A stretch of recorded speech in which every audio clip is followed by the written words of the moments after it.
শুরুর আগে, সময়ের আগে, কেবল চেতনা ছিল, বিশুদ্ধ, অসীম এবং নিরাকার।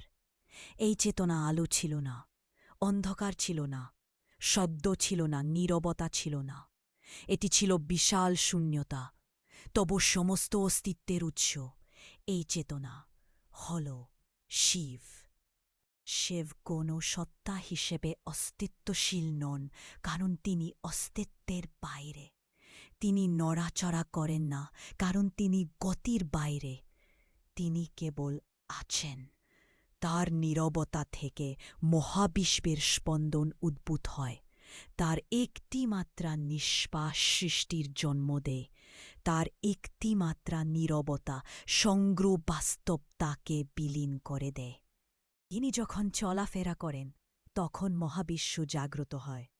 তার তাণ্ডব কেবল একটি নৃত্য নয়, এটি জীবনের ছন্দ।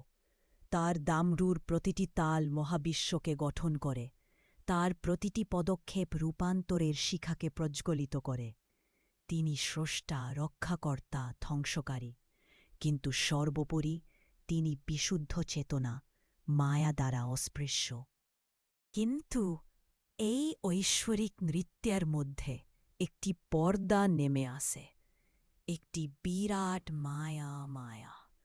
মানুষ ভুলে যায় যে তারাও এই চেতনার অংশ। তারা বাইরের জগতে সেই জিনিসটি খুঁজে বেড়ায় যা সর্বদা ভিতরে ছিল।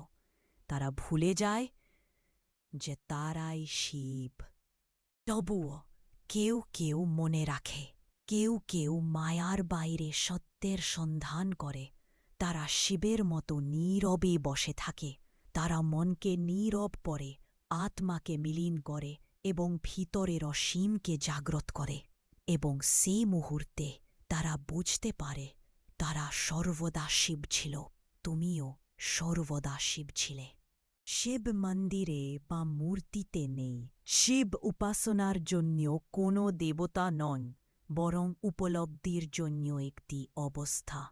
চোখ বন্ধ করুন, নীরবতা অনুভব করুন, শ্বাস নিন। আপনি কেবল একটি দেহে নন, আপনি কেবল একটি মন নন। তুমি ওই বিশুদ্ধ চেতনা, তুমি ওই শিব।